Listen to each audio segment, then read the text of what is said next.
તમે શું કામ નક્કી કરો છો ઈલાજ તમે એવું શું કામ નક્કી કરો છો કે એના કરતા તમે એક કામ કરો ને દીકરીને પેલા સારા ડોક્ટરને દેખાડો નહીં હું છું ને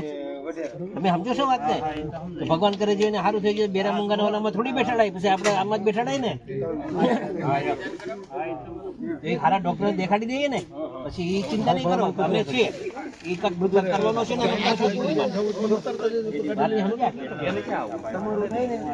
એમાં થોડું છે ને અહીંયા ઓલા છોકરાને તો નહીં હોય કે ભાઈ પોતાનો જન્મદિવસ ભેટ આપી આ દીકરીને કરો કાંઈ વાંધો નહીં એમાં હું કીધું અને ફ્રી થાવ ત્યારે મને કહો તો હું સારા ડોક્ટરને એપોઇન્ટમેન્ટ લઈ લઉં કાનના બરાબર એકવાર દેખાડી આવો ભાઈ તમારે જવું પડશે હો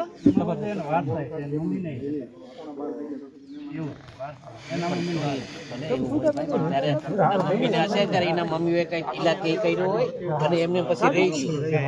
આપણે થોડીક વાક્ય એવું રહી જાય એવું શું કામ કરવાનું છોકરીની જાત છે સમજ્યા તમે એકવાર ડોક્ટરને દેખાડી દો ને પછી ભલે ડોક્ટર એમ કઈ નહીં પછી કરે એ વાત ભાઈ